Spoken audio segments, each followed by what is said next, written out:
Bon matin, les beaux élèves de troisième année que j'ai hâte de revoir. Donc aujourd'hui, un petit vidéo pour t'aider à faire la page 65.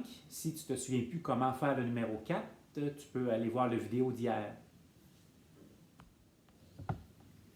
Alors, au numéro 5, on dit « Pour nourrir tous les joueurs de son équipe, l'entraîneur des Aigles en pyjama doit faire plusieurs achats. Arrondit chaque somme à la dizaine près et calcule approximativement le total de ses achats. » Donc, n'oublie pas d'aller écrire ce que je sais ici, ce que je cherche, et ici on a la liste des achats. Donc, puisqu'il faut arrondir à la dizaine près, je prends par exemple les barres de céréales à 127,89 $ et j'écris mon 127,89 ici.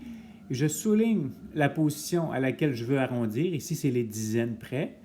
Donc, je souligne le 2. Et là, ça revient à dire que si on arrondit à la dizaine près, c'est comme si on comptait par bond de 10. Donc, ça revient à dire, est-ce que 127,89, c'est plus proche de 120 ou de 130? Donc, on sait que c'est 130. Alors, je l'encercle. Et après ça, on va faire le suivant. Je vais prendre tout de suite les pommes parce que lui est un peu spécial. Donc, les pommes coûtent 8,35 $. Donc, je l'écris ici, 8,35 $. J'arrondis à la dizaine près, mais là, il n'y a pas de chiffre à la position des dizaines. Donc, c'est comme s'il faut que je mette un 0. Je le souligne. Ça revient à dire 8,35 $. Est-ce que c'est plus près de 0 ou de 10? Donc, c'est plus près de 10, alors j'encercle, et ainsi de suite. Donc, tu continues après ça avec le fromage, les boîtes de jus, les carottes. Tu fais la même démarche.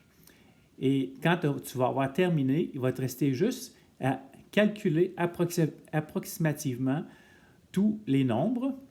Donc, ici, c'est 130. Ici, c'est 10. Et là, tu continues à additionner la suite. Tu vas arriver à la réponse.